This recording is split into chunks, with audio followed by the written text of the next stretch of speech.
in the questions when you don't know. This is how we're going to do it. But anyway, here's our intro.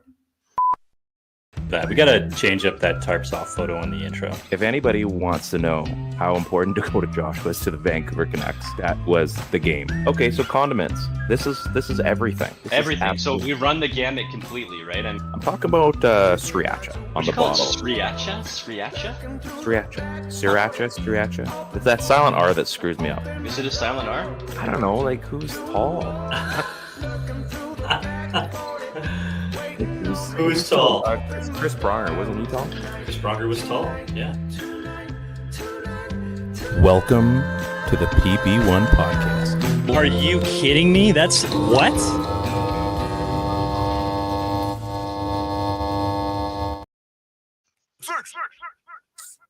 Chris Pronger was tall. Chris Pronger was tall. You know, I could listen to that intro all the time. I think it puts us where we belong. Like, this is who we are. You know, we're not trying to be something else. That's what we are. It's good. Welcome to PP1 Podcast. Welcome to a hockey show that you're going to enjoy for the next 58 to 60 minutes or so. We're on the Hockey Podcast. Did have a beard. Grizzly Adams did have a beard. Oh man, it's gonna be a good one. I can tell. We're on the Hockey Podcast Network. We're brought to you by DraftKings Pick 6. I got a live ad read on that one today, so you're in for a good time. And Game Time, and we're almost done with Skylight Frame. So follow all them, support them. All the things. I don't know if Ted's frozen or if he's really, really good at holding that face. I kind of think he might be stuck. That's okay. We have a wonderful show for you guys. I've got some surprises. We're going to get into what happened last week on our show about our Team Canada matchups. That is going to be fun. I promise you. I threw it through the old chat GPT, and just to make sure that I could win something at some point against Ted, because he always seems to win. And we're going to get into, obviously, Thatcher Demko is back. We're going to talk about Boeser. Ted's now, here we go. We're going to add him to the stage. It wouldn't be podcasting if you didn't get kicked out. I wasn't sure if you were just holding the face or not, but you did a good job. I mean, you basically, like, everything went flat, like, basically the second you started talking. This is, I don't think people realize how perfect things have to be for podcasting. Anyone that podcasts knows. They know that, like, you basically have to, like, hold in a breath. You have to, like, have your internet. You got to, like, have the wires and the antennas all a special way, or you're hooped. You're done. So anyway, I was just letting everybody know what's going on this week. I'm glad you didn't hear that, because everything's still a surprise to you. What's up, Grant? How you doing, buddy? I think it's all an illusion. It's all an illusion. So I was just saying, we're going to talk about our thing from last week, the redux of Team Canada, the matchup. Oh yeah, that's right. So I feel like I've won this already, but I don't know. And you know what, Ted? That's what dreams are made of. We're going to talk about maybe JT Miller coming back. Thatcher Demko is obviously back. Our intro kind of teased that. It was game 1, I think, of the playoffs. So we got to tease that in the little promo at the bottom. So that was fun. We've got, Jake Debrusk. We've got a fun game that Ryan is going to play. And if we got time, we'll do Name That Canuck, which is quickly becoming a game that I'm not good at. So we could go a few ways. First of all, the excitement of JT Miller coming back tomorrow. Are you excited about this? Yeah. I mean, if you're not, what's wrong with you? First of all, it happened so fast. Like, we were talking about this, I think, like last week, and there was all this stuff going around about, like, did you take the break because he had this fight with Pedersen? Like, how could it have been so petty? I feel like that was fake news. And it was just like, it doesn't really matter. None of it matters. He's ready when he's ready to come back. He's being selected by Team USA. They obviously have inside track knowledge. There was nothing that the Canucks could have reported that would have, like, sounded not insensitive. Right. right? When it came to things like confirming the fact that we think he's going to be okay and he's going to be back, right? But who Mhm. knows? Who knows what stuff he was dealing with? It was family stuff, or it was his own stuff, or mental stuff, or we just knew what it wasn't, right? We knew it wasn't drug and alcohol. It wasn't, Maybe substance it's a abuse. gambling problem. Who knows, right? Who knows? We only know what we saw, and we saw that everything was off social media. His wife's stuff was off social media. He needed a break. He got a reset. He was named for Team USA, which was like the one hint we had, saying that we know this guy's coming back. And lo and behold, he's back practicing. Guy's going to play tomorrow. Like, I wonder what kind of shape he's been keeping in. I can only assume that he's been. That's just another thing that proves that it probably wasn't physical, right? Just Well, the thing is, and that was kind of my question. Again, I don't really care because it is what it is. But I just don't. the I just fact, don't care. Like, it's yeah, not like news, right? Like, when he came back to practice and like to warm him up, and I was thinking like, okay, obviously if he's back this soon, like maybe there was some kind of a physical thing in there. Like who knows? But at the same time, I was like, JT Miller's back in the ice. I'm like, I could care less about what his thing was. I think it's because it's none of our business. It's none of my business, none of your business. Who cares? Like, he's back. He decided he's back. Great. Let's move on. Did you hear Drance's rant today? Maybe we're worth chatting about. Basically, the Canucks organization is soft because they can't handle. Well, yeah. I mean, they have answered questions before, and that's gotten them in a lot of trouble too. So the organization as a whole, I think, is trying to figure things out still. The backside, I know, is very tough. Like all the media kind of stuff, they're very hush hush about a lot of stuff. So, they're protecting their house. But I mean, I don't know. Is the organization soft? I don't know. I didn't hear this rant. So tell me a little bit more about what Trans. I haven't heard it either, but I'm just going off of kind of what this is. I mean, the Canucks market always needs something to talk about, right?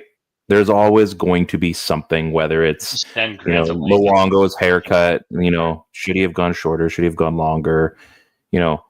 Pedersen, should he be on Instagram or not? Or growing out a beard? Or like, we need something because it can't just be really good or it can't be really bad. Yeah, I mean, the Canucks organization, even for sure back into the Benning era, was really bad at this kind of stuff, right? Like, oh yeah, I mean, the NHL as a whole is considerably worse at this stuff than the other major sports leagues. Although the NFL jumps to the absolute worst to the absolute best, depending on the week, right? Like, yeah. Who knows what Goodell is doing? But it's weird. Like, it's a strange circumstance. I think the climate thing is correct, right? I mean, they don't do a fantastic job, and whether that's not answering or answering too much, like you said, like oftentimes it's giving a bad look. And I think there has to be somebody in there that's answering just enough to satisfy the market in its current climate. What's he saying here? Yeah, the media isn't on the road. I mean, I wouldn't say that's soft. I think it's just cheap. I think that's the organization trying to save every possible penny, which it isn't a great look considering they used to have so much more on the road. They used to have there used to be a lot more coverage of this team, and now that's the media landscape as a whole. Like that's changed probably worldwide, realistically, North America specifically. I mean, you just see a lot less reporters, but in these Canadian markets, I don't know. And then, we're going to get into PD a little bit later because again, something I just don't get, but whatever. I mean, the house reporters, that's kind of like the Shai Davidi thing with the Jays, right? When that first kicked off. Like a guy who would be able to give like a lot of insight on this it'd be great if we could just get Derek Jory back on the show one day. Obviously, Canucks social media manager for a number of years, friend of the show, another coworker. Doors open, Derek. He's busy selling his big awesome book. Yeah, man, that's a great book, right? The Perfect Stick. Shout out. Free ads for friends. But it is different, right? I think you have this sort of younger, and he is younger, forward-thinking GM who has done a really good job at filling his house with young, forward-thinking people, and has been really diverse in how he's put his management team together and the people that he's put in place. And even up to doing things like, bringing in Sergei Gonchar and allowing him to work part-time on the bench. And like, and now he's not there. And you got a bunch of different guys that are in there filling that role. And I think that at the base of it all, when it comes to sort of making these media decisions too, and how we're going to handle team consequences and what the perception is, because it's always perception, how they want the team to be attended in the media. And we still got an old school guy back there in Rutherford, right? So yeah, there's some things that a guy like that is just not going to bend on. And then in this current climate, I think you have to be forward thinking on that. And there's probably certain areas of this team that they're weak on. But I think the interesting thing is that after all these years of 10 years of darkness that we just went through, that we're complaining about, and I get it too. Like, I get it. Like, complaining about the perception that this team gives off, because so many other things have gone right, that this is the thing that we're talking about, right? Like, we're soft. It seems soft. They seem soft on the media. Why don't we have, reporters on the road that we've had for our entirety career as Canuck fans, right? It's just, it's different, right? I don't know. I don't always feel like they handle things correctly in the media either. That was also towards the end of the Benning tenure as well, that they were kind of, I don't even think it was a Benning thing. It was probably Aquilini or whatever, but they were definitely dialing that down a lot. Like, the coverage had shrunk considerably. There was also a terrible product on the ice. And now that there's a very good product on the ice and things are settling down, again, I think they're trying to grab at some stuff. And I think because so many things have happened lately, I think everybody's just, they're trying to get a story, but they're trying to get some answers. Like, we all want to be on the same page. We all want to be following and supporting this team and covering it properly, that there's no like gaps. And again, it's none of, you go back to Miller for a second, it's none of anybody's business. And I know that I think he reached out to Patrick Johnson, if I'm correct. So just to kind of get the story straight, like, it's not this. So yeah. I think it's like, listen, what we need to know, like, we're all on a need to know basis. And if it comes out, so be it. Other than that, guys, as far as the most of us, we're all doing podcasts. The people that are doing this on a daily basis and they're getting some information, I get that they need fuel for their machine, but everyone can still cover this team without all the extra stuff. Yeah, and he says too, like, it wasn't pertaining to Miller stuff, just in general, and Drance agrees that the Miller stuff should have been left alone. But I was just using the Miller stuff as an example, right? Whether they were saying not enough or too much, right? Like, I think Vancouver, like, very, like, vehemently wants to be in charge of their own perception, and they're working hard to do that. And unfortunately, the sort of circumstances that we don't get the full truths to all the truths, and we don't have eyes and ears while the team is on the road, right? Like you said, home Canuck reporters and that type of stuff. And maybe that's why. And you can take that as that's a really soft stance, because we're not getting the truth, right? Like, Hard Knocks NFL, right? Like, we'd really like to know. Or you can take it as that they are being too hard, like, they're not being soft at all. They're taking charge of their own perception, which is like a dick move, but definitely doesn't come across as soft, right? So it definitely goes both ways, and I don't really know where we land. I just know that we don't get all the info that we want, and I don't always like the responses. Yeah, this is going to be something, unless they opened it up more. This is what it is. It's a really good point, though. I'm glad that Drance spent some time to talk about it. Thanks for bringing it up, for sure. But it's a super, super interesting topic. Yeah, a level of transparency that's expected. Yeah, and how much? I guess it just comes down to, like, how much do we expect to actually get for information? There's only so much you're going to get. The NHL's always been that way. Sorry to interrupt, but like, look at. We never know, like, even in the playoffs, like, we never know a guy gets hurt. Like, we don't know what the deal is. Lower body or just body injury. Exactly. Like, like the NFL, we know what the injury is. We know how long it's going to take. We know what the diagnosis. Why don't we know? Like, it's just silly, right? Yeah, but that's the league anyway. It's the league, but that's the precedent that the league sets, and it drives me insane. So yeah, It's stale in that sense. Thatcher Demko is now back. Looked like a decent. I mean, it wasn't anything to write home about. I mean, it was good. It just wasn't like everyone's like, oh yeah, guaranteed shutout night, this, that, and the other. Like, friends, the guy hasn't played a professional hockey game since April. Let's calm down for a second. We know he's ready to play, and he said he was going to test his postipulus or whatever the heck that muscle was that everybody was making fun of yesterday, which I thought was hilarious. But I feel like I'm going to say this a lot, but let's pump the brakes a bit. Demko's going to take a bit. He might have, for all we know, he has a phenomenal game against Florida or Boston. We're like, okay, he's clearly was ready to come back. But I mean, the fact that the guy's back and playing pretty much Demko-like, I think is great. And it's that perceived confidence. I'm sure you even see it on the ice. As great as Lankinen was, same with when we had Shilovs. As great as he was playing, it's different. It's different with Demko's on the ice. It's just, you have it in the back of your head. I'm not going to compare you to Demko, but when we have you back on our ball team, our team's just a little bit different. We can win without you, for sure. We can field without you. We can bat. But when you're in the lineup and when you're on the field, it's just I know I can leave that area alone in the field because I know you're going to have whatever I don't have, or occasionally you'll just take what I do have. And then at bat, we look and we're like, well, we've got three guys that are in murderer's row. I'm like, all right, well, I can do whatever I want at the plate because they either screw it up and I score anyway, or I get to start off and you guys get to bat me home. You're just better anyway. And I think having Thatcher Demko back, I think the Canucks are going to be a different team. Getting Miller back, obviously, is now we're getting into crazy time. But it's nice to see the thing getting back together.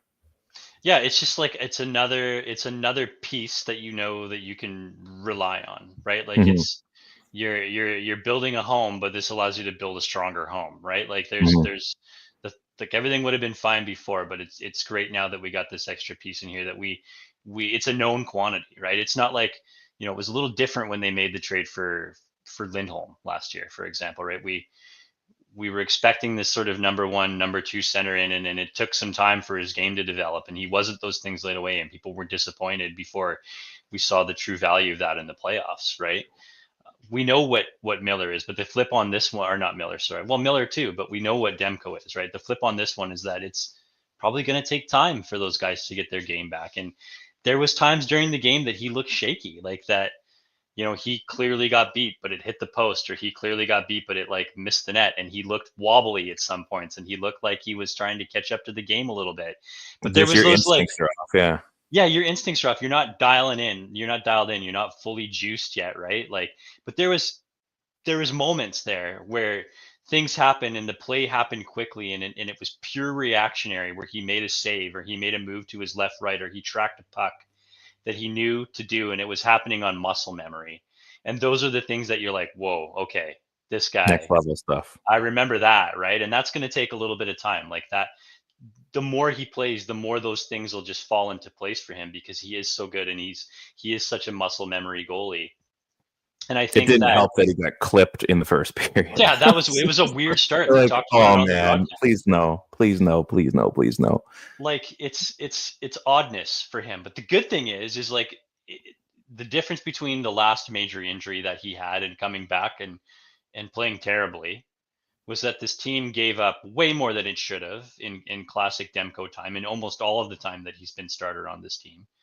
He's been under siege, and he's been very, very good. And when he wasn't very, very good, he got exposed by teams that were exposing Vancouver's defense.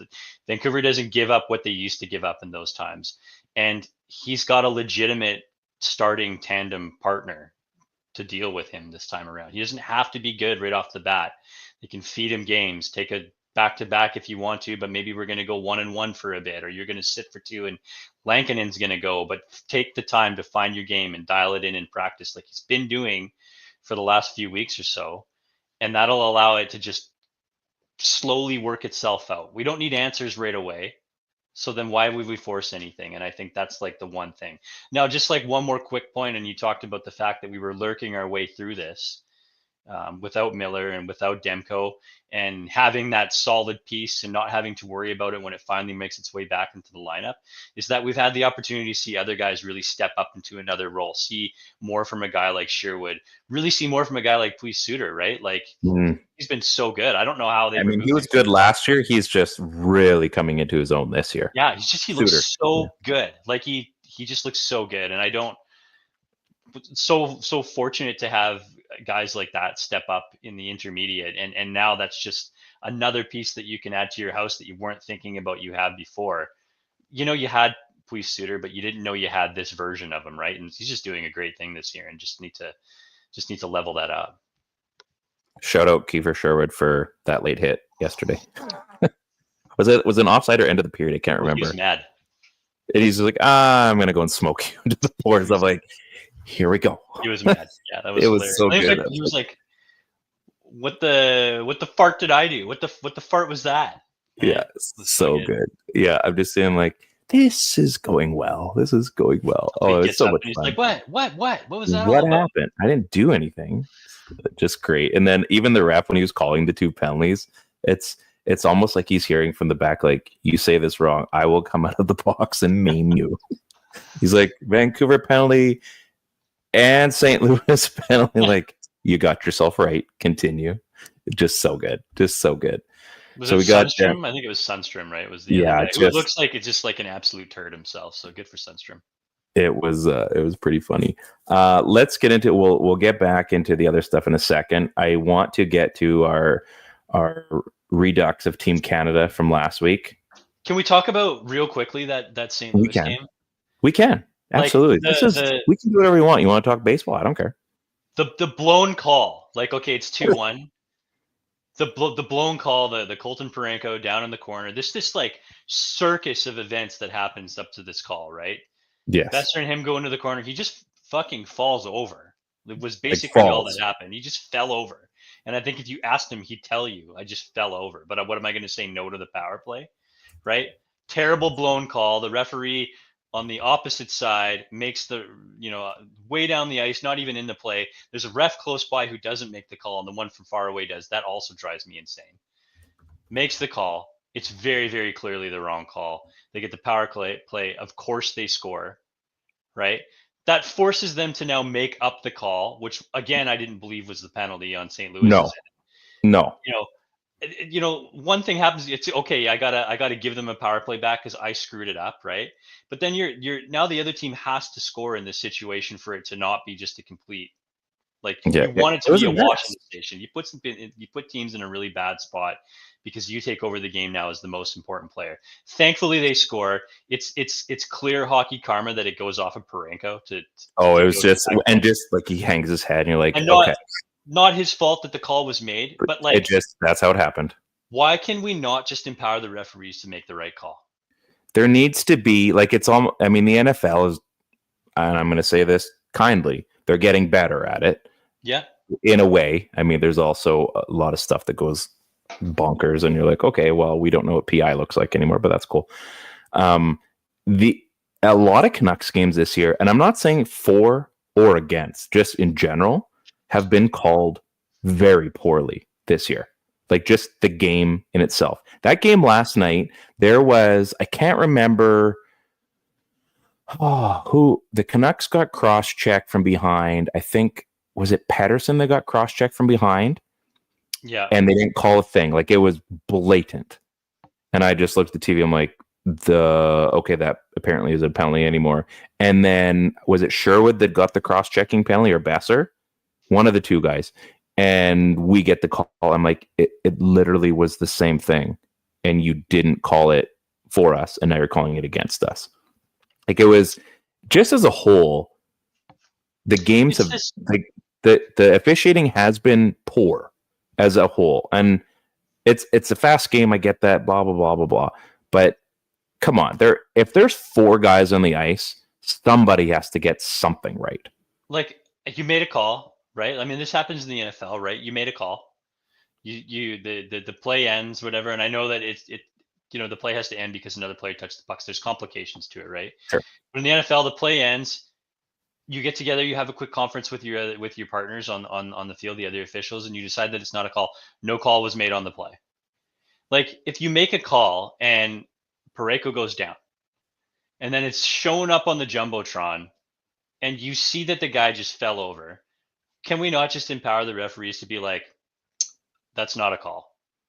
Just take it back. 5 seconds. Already, like, if you already go stopped over the a game. non-goal, you can go over a non-penalty. Like, you have that power. You've already stopped the game to this point, right? So yeah, blowing a call would be like you've taken away flow and they had the puck, but isn't that better than giving another team a power play or a penalty? Like, it's so much better. I've already stopped the game, but we're not going to make it worse by then giving them a power play and then me just so much better. Inevitably giving it back to you later. It's so much better because it keeps it fair. You can say, hey, we had it. It's the same as like a non-goal call. Like, was it 2 games ago where the puck went off? You just blow it down and then you do this. Whatever. Okay, yeah, that was a penalty. What was the goal that it went off the Canuck and bounced in or whatever last game? And they called it no goal and they're like, oh, it's actually a goal. You can do that for a penalty. You can do that for a call. And it makes it, honestly, it's going to get people on your side. It's going to keep the game as fair as possible without it keeping it trivial. Because that's what pisses people off the most when it's called inconsistently. I don't want a makeup call, even if they did. Like, last night was a great example of a makeup call, but you don't want that. Like, it won't slow the game down, though. Like, that's what everybody thinks. It won't slow the game down. And the second thing is, the game's already slow when they start doing all these replays. You can look at the most, is it a goal, is it not a goal? And it could take 10 minutes. What's the difference? Wouldn't you rather be like, hey, that's not a penalty, let's move on? Like, most of these aren't hard. I'm not saying that they need to converse after every call. 100%. We don't want, but have the ability to do it where it's stop and starts constantly, right? But like in that situation, you've blown it down already, right? It's gonna be a call, but then it happens. You're about to send a guy to the box, and you see in the replay real quick that it's not a penalty. Don't send him. It's a non-call. Start the game again. It's a face-off. You've already stopped the game. It's already going to be starting with a face-off. Yes. I think there is no perfect solution for it, but I think that this might be better than just blown calls. I would just hate to have that happen in a Stanley Cup final, which is why, again, referees feel they have to put the whistles away when it comes to the Stanley Cup finals. So you want to talk about calls and slowing it down, Grant? Here's a perfect example. Baseball. The whole first base thing, or like the play at the base where they call like an out or it's safe, or a strike, or it's not. Baseball in itself is slow. Now they've sped it up with the pitch clock and everything. The games are a lot faster. I don't like that they have, a replay on a guy being out or safe. I do think that does take a little bit away of it. However, translating that over to hockey, I think that can be the same kind of thing. You can make it and own up to it, and then we move on, because it's going to keep. It could go from, you're going to have the team that was about to get the power play super pissed because they realize, like, oh, we didn't get away with it here. Because, I mean, as a coach, Ted, you would know this. Come on. And we've seen, like, if something happens, if a guy got thrown out in a ball game or in a hockey game, you're like, oh, wow, he probably didn't deserve to it. But, man, now we've got the upper hand. If it's still fair, they can be mad. They're going to play a different way. You're thinking, like, oh, we didn't get burned here. Let's keep going. Like, it can kill momentum, and it can actually build momentum on both teams by something like that. Like, the accountability is, I mean, there just isn't any for referees. You're not allowed to talk to the officials after a game in the playoffs, or like, they don't have those press conferences. That's the one part of the game. If that's the solution, then that's fine too. If they have to be accountable after the game or post game for what happened, I'm fine with that too. I just don't know if the NHL will do that.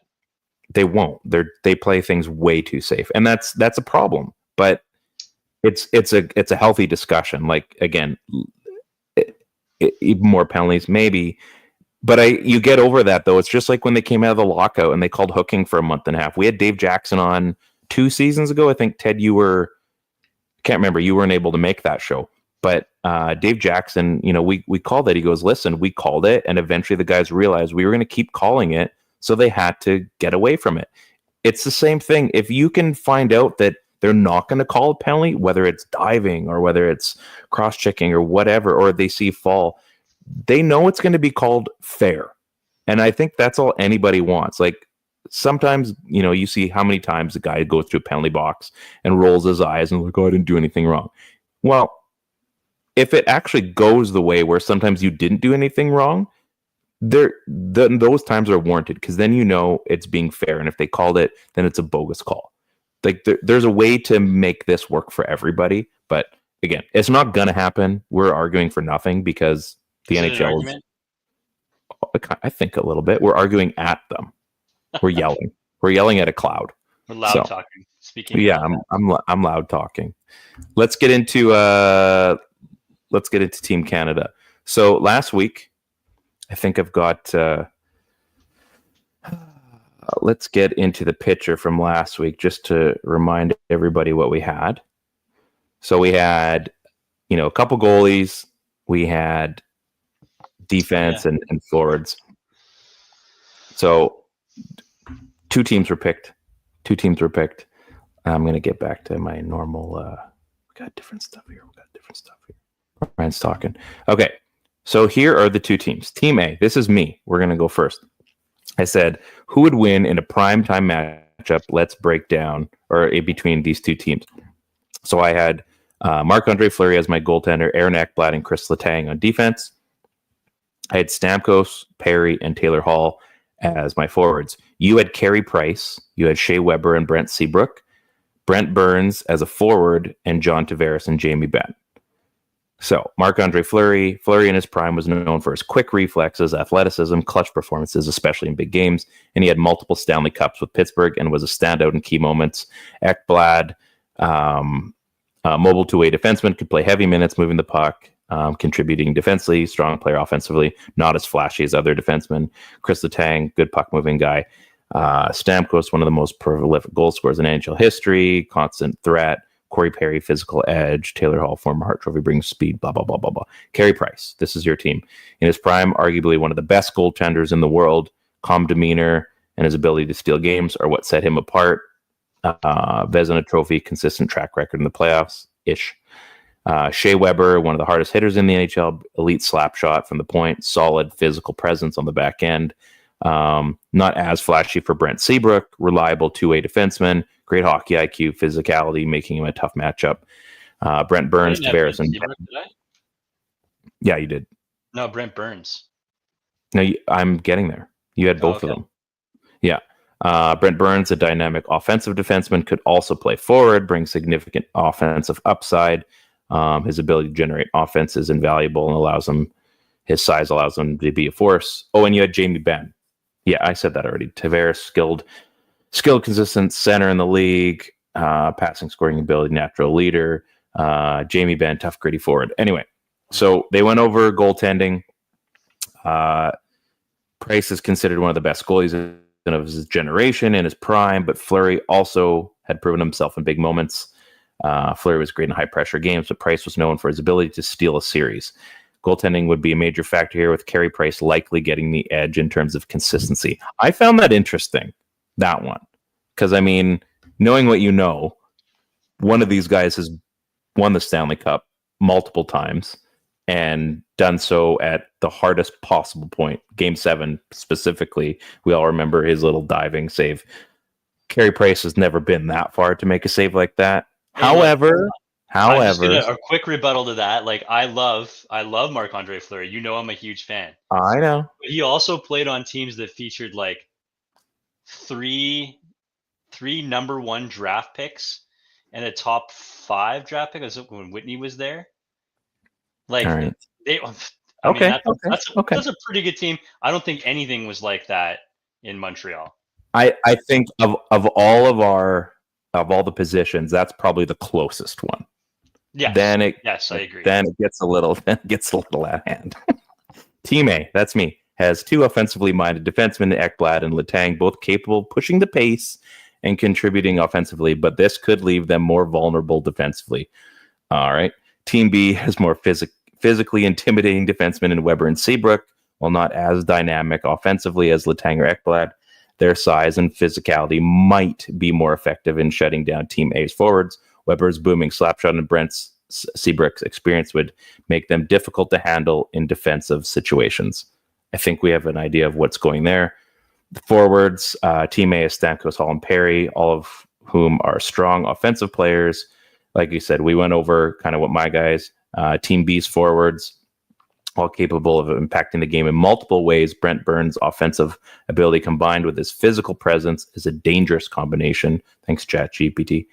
While Tavares and Ben bring skill, leadership, and grit, Tavares is a brilliant playmaker and goal scorer, while Ben can wear down opponents physically. Team A's strengths lie in offensive firepower, with dynamic players like Stamkos, Hall, and Letang leading the charge. Fleury also brings the potential for big-time saves and momentum shifts. Team B has a more well-rounded roster with a blend of physicality and skill. Price is the stronger goaltender overall. There you go. And the defensive duo of Weber and Seabrook might be able to handle the offensive pressure from Team A. Particularly, your forwards would be tough to contain. Basically, my team might have more firepower, but your team basically would outlast and blast them. So it says Team B would win the matchup in a one-on-one. Okay, so I'm admitting defeat there, but I thought I think I'm 2 for 2 now because like last time I my thought Joan of Arc led team was also very that's good. true. That was a good matchup. That was some good. Maybe my Michael J. Fox led team. That's true. My Marty McFly led team.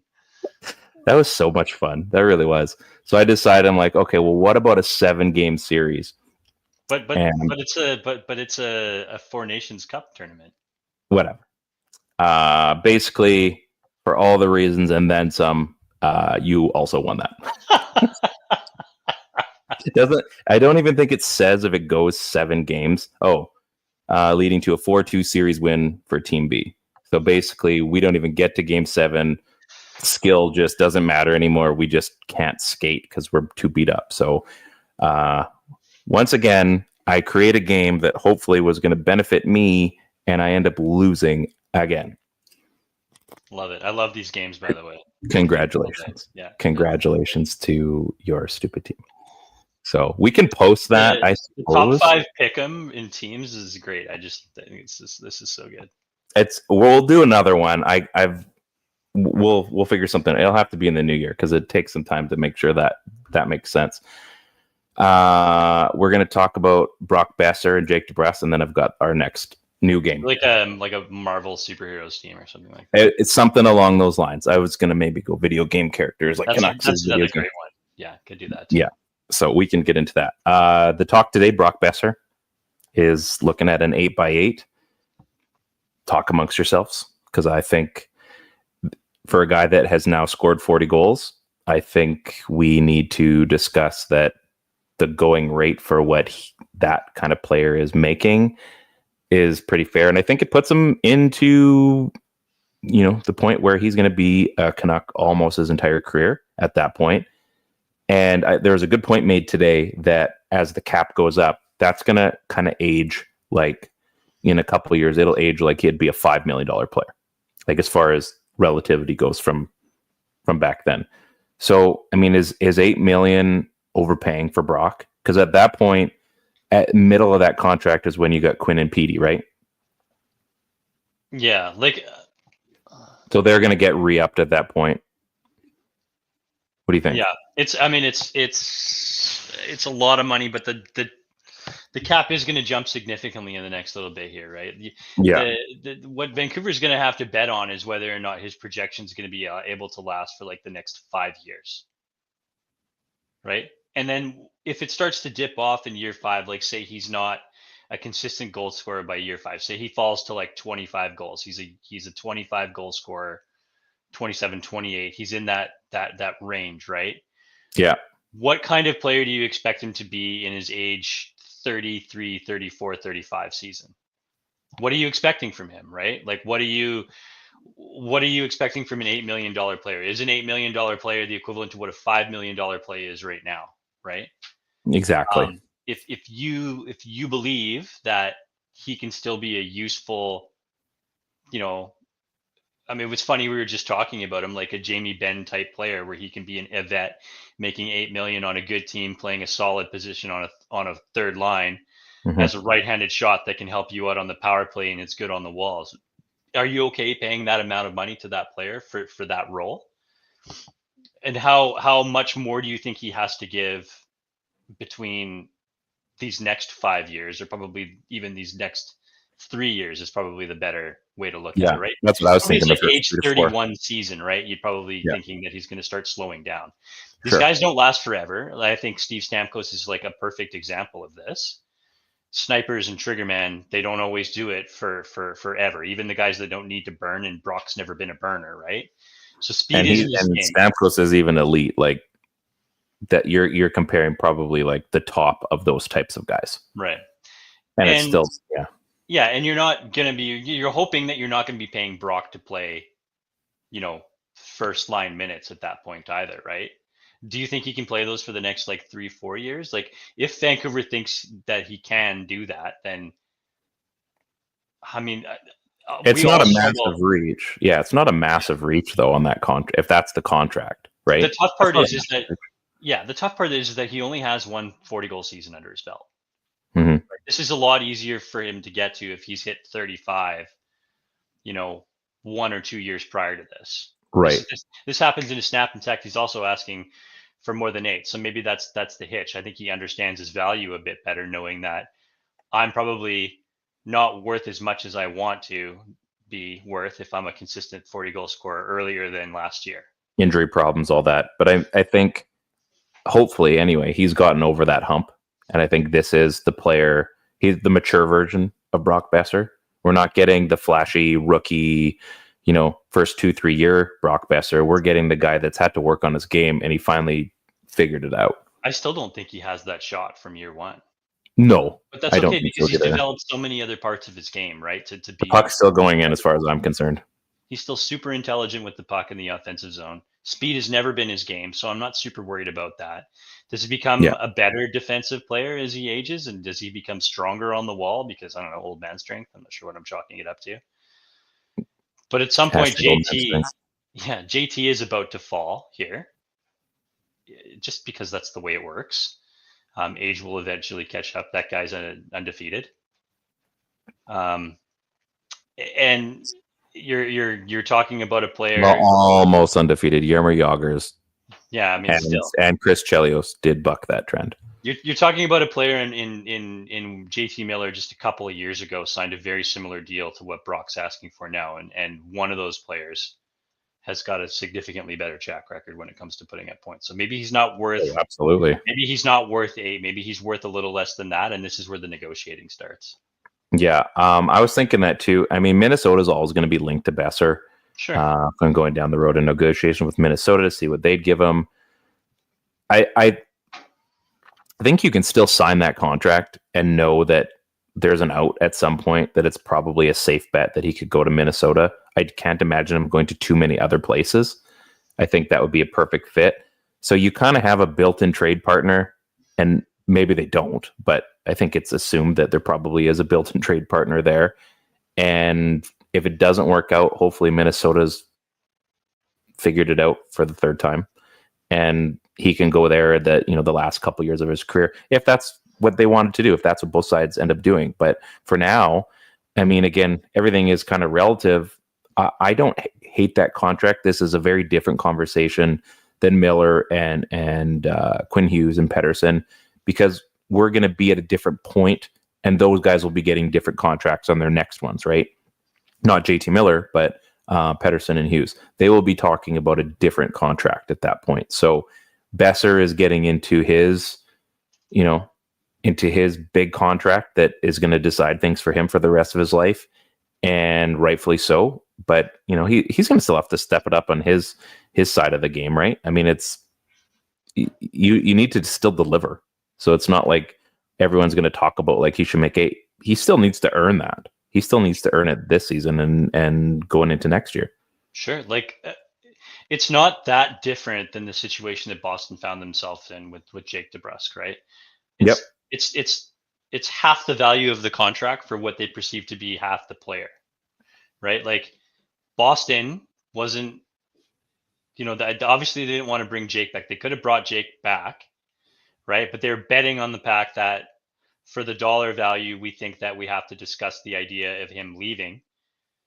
And at the time, they weren't looking at trading him because of where they were from a playoff position, right? Yeah. Now, Grant brings up a good point about seeing if anyone is going to be offering anything crazy. I mean, you think back to the Elias Lindholm contract, same sort of idea, right? I don't think Calgary wanted to watch Lindholm walk. I just don't think they also wanted to pay him that much money. And now he's playing in Boston. They're paying him that money. And I'm not sure that Boston would rather have, Lindholm than seeing what Debrusk is doing right now.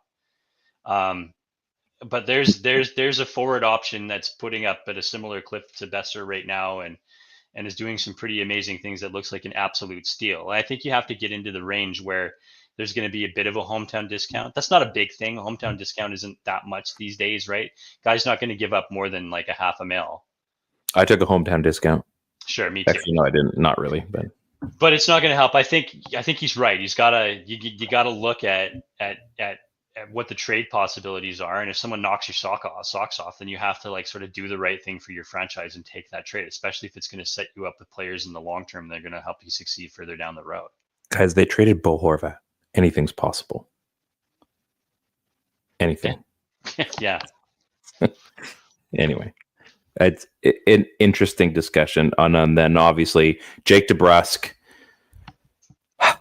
last night was a great example. That game was going nowhere. It looked like they were going to be out of it. And of course, my wife walked out of the room and I was like, man, you know what needs to happen? We need to see a Jake Debrusk rando goal here to keep things going. Sure enough, he comes in. I'm like, yes. Yeah, who else could it have been? It was just, he fits in on this team. He makes a difference. It's fun to watch. I don't have a whole lot on Jake Debrusk this week, but he's just fun. He's been enjoyable to watch. I've enjoyed watching things happen with him. He's been fun to watch. He's a streaky player, but we've talked about the fact that we need Jake to step up in these spots, and we need him to start doing something, or this team is going to sort of sit in limbo around 500 hockey. Lo and behold, he goes on an absolute heater. A heater, folks. The guy is on fire right now. Fire. And looking at Grant's comments here again, Lekaramaki trending in this as a similar player to what Boeser is doing, right? You have to understand what your staples are on the farm, and the fact that it's possible that down the road Debrusk could sort of fill some of this void if a Brock Boeser has to leave, and Lekaramaki would inevitably do the same. If you've got a Brock type and a Debrusk type and a Lekaramaki type, and you're looking at having Debrusk around for 7 years and Brock around for 8, and these are age 28, 27-year-old players, and now you've got JT that's 31, and he's got 7 years left on his contract. PD he's going to be playing. He's signed up, I think, to age 33. Yep. There's a few bucks going on. The Demko thing is, he's talked about the Demko thing as well. That's a different one. I think you do have to look at signing your goaltender up, because generally you're going to get him at a cheaper value than the rest of your key cornerstone players. And although Swayman didn't help that, but he also doesn't have the longevity record that Swayman has either. I think that's going to hurt him a little bit. Because injury is a real thing. This was a whack thing that happens, and he hasn't been the most durable guy in the league, although he's proven he is one of the best. So this team doesn't want to end up where the old team ended up. And I'm sorry, I know I'm rambling here, where they just had too many guys. Think about real quickly, right? Think about an aging Bieksa. Yep. And an Kessler aging Alex Burrows, an aging, Alex Burrows, and aging Roberto Luongo, and an aging Twins. And your core is all of a sudden, they're all in their early to mid 30s. And you're just take one look at Pittsburgh and understand if you better have a succession plan in place with guys that are more than just Lekaramaki. You know what, though? 10 years, 11, 12 years later, it worked out just fine. Yeah, that was one of those 12-year rebuilding plans. Yeah, happens all the time. Happens all the time. Yeah. So I got to get this in. It's a little bit later than I would have liked, but I'm going to get it in. Ted, you like gambling, right? No, but let's do it. Occasionally, you do a little bit. Fantasy football. Sure, fantasy football. Yeah, okay. I don't do a lot of gambling. I'm not I'm going to Vegas this year. I don't even know if I'll gamble. Oh, you should do a little gambling. A little bit of picking. How about when we're talking about our favorite NHL players? I mean, they're the gift that keeps on giving, and playing Pick 6 from DraftKings, an official partner of the NHL, is a way to take a shot, wink, at even more cash prizes. Here's what you're going to do. Ryan's going to make this simple for you. Download the DraftKings Pick 6 app. It's an app unto itself. And select 2 or more players and choose if they will have, get this, more or less of a stat. Maybe we're talking about goals. Is it 1.5 goals for Pettersson? Probably less. Is it, 8.5 hits for Kiefer Sherwood? Probably more. And you pick 6 of these. Pick 6 is available in most states, including California, Texas, Georgia, Missouri, and more. Probably Ontario, but I'm not going to look yet. And speaking of gifts, check this out. Ryan's going to let you in on a little secret. New Pick 6 customers play $5 and get $50 in Pick 6 credits. That's a deal. And we're at Christmas time, and we're all looking for deals. Yeah, download the DraftKings Pick 6 app now and use code THPN. That's the network we're on, THPN. That's code THPN for new customers to play $5, get $50 in Pick 6 credits. Happy holidays from DraftKings Pick 6. The crown is yours. Gambling problem? Call 1-800-GAMBLER. Help is available for problem gambling. Call 888-789-7777 or visit ccpg.org in Connecticut. Must be 18 plus. Age and eligibility restrictions vary by jurisdiction. Pick 6 is not available everywhere. So if you look and it's not there, like I said, it's not available everywhere, including New York and Ontario. Void where prohibited. 1 per new customer. Bonus awarded as non-withdrawable Pick 6 credits that expire in 30 days. Limited time offer. See terms at pick6.draftkings.com/promos. I've run out. I've run out of steam. I just got to remember when I put that in. Very good. I wasn't planning on doing that. I thought you were telling me about a game or something that you were about to set up for me and asking if it was a gambling thing, and I was like, and then I thought you meant like poker and craps and stuff like that, which I can't. Like that's just not me. But playing DraftKings is a different story. That's as easy as just going onto an app, selecting a couple things. Yes, boom. It's got its own app. You walk away. It's great. It's got its own app. Okay, so just a second. I got to make sure I get my buttons right. Here we go. I got a new game for you. Are you ready?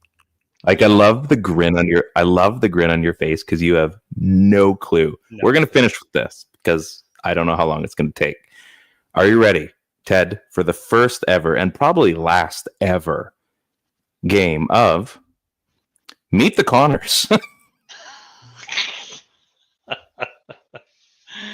Is that all? There's only 4 of them? That surprises me. There's actually a few more, but it's... those are the good ones.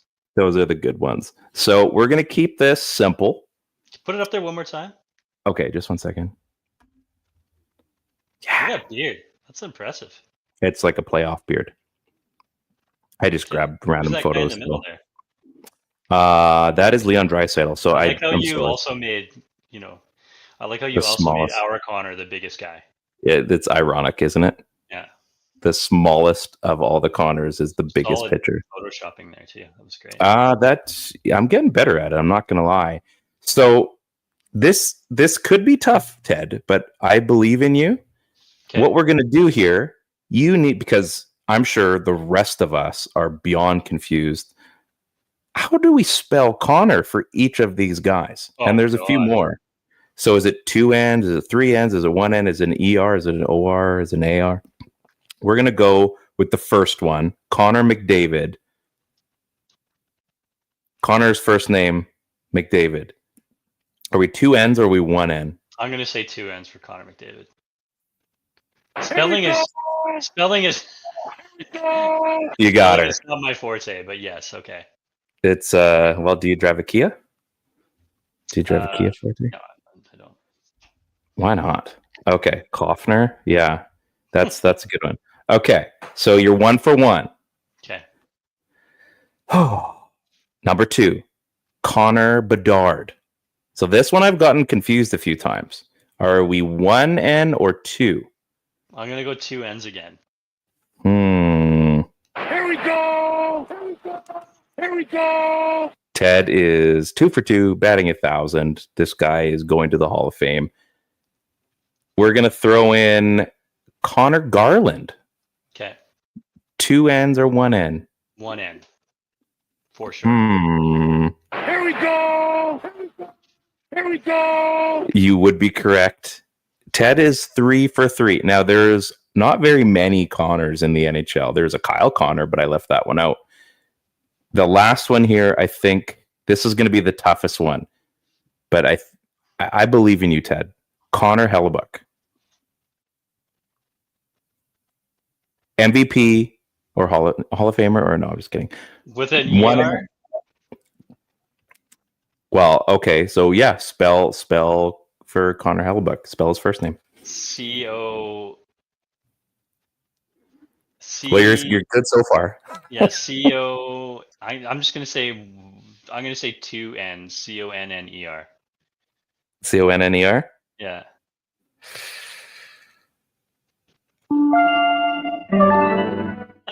No, you're wrong. C-O-N-N-O-R. O-R, okay. So 75%. Not bad though. Not bad at all. That's pretty good. I was expecting you to go perfect on that one. And I mean, I even spelt it wrong on the thing, but it doesn't really matter. None of them had an ER, which is interesting. You threw that ER in there, so I just assumed one of them had it, and I thought that it. So that was I was impressed. That was some of your best sleuthing work, because it's a tough one. If you got like, I always get Connor Bedard and Connor Garland wrong for the ends. I'm always feel like I'm glad I'm not doing like Canucks Army like game previews anymore. I would probably be Grammarly would be all over me, I'm sure. Yeah, that would be tough. So that so we're kind of running a little long, and I got to go for a walk outside. We're gonna do a family walk outside as a group. Yeah, in-laws are in town. In-laws are in town. We're gonna go for a walk. They driving all day, so we're just gonna peace out and go. The Canucks have Florida tomorrow. That should be fun. I hear Luongo might be in that. It's possible. Probably not. And then the game of all games, I don't know which game 8 we're on exactly, but the Boston Bruins. Connor Murphy. Yeah, there was a few I left off. I could just keep going, obviously, but I decided that didn't need to. We're a podcast. We're crushed for time. So Boston's on Saturday. That's going to be a beauty. I cannot wait. Canucks Boston is always just, it's elite. It's elite. And then to finish, Connor Ingram. Yeah, that's another one. To finish, it's the fantasy football playoffs starting this weekend. You made it. Congratulations. Yay. In the 2 leagues I'm with you.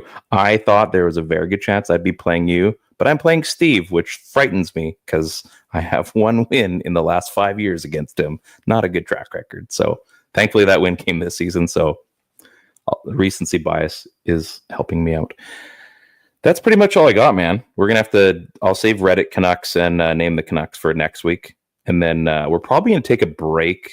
We'll see for the Christmas break with World Juniors and stuff. But, and hopefully we can get like our big group party going. We'll see what happens.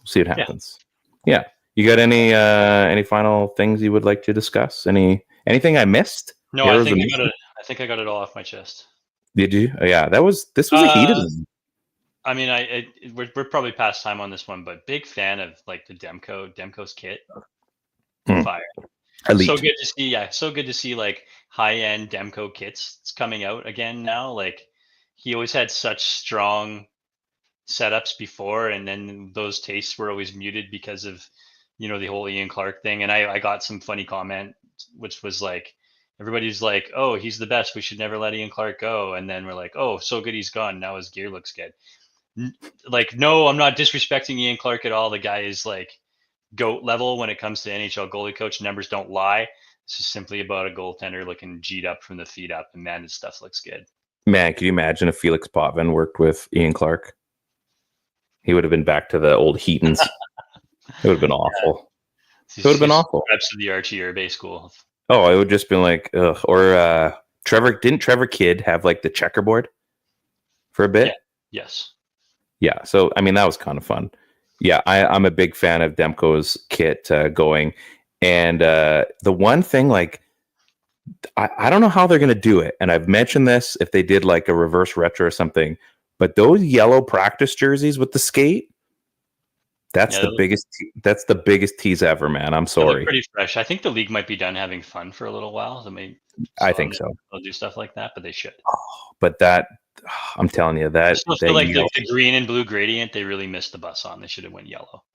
yeah, the yellow skate practice jersey, it's getting me. It's getting me. Some I'm not play gonna off lie. the Linden rookie year jersey would have been perfect. Yeah, Yellow I think helmets too. Like, oh man, let's go. Let's make it happen. Screw Nashville. We own the yellow. yeah. Let's do it. So that's it. That's our show for today. I feel that we've aired all of our grievances out. One more week of school after next week for the kiddos, and it's Christmas break. Deece.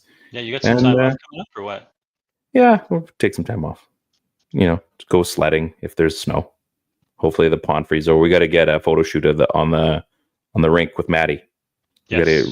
We got to get an updated version of that. On frozen pond. Yeah, providing it gets cold enough. Anyway, we'll talk about that in future episodes. Folks, this has been another episode of the PP1 Podcast on the Hockey Podcast Network.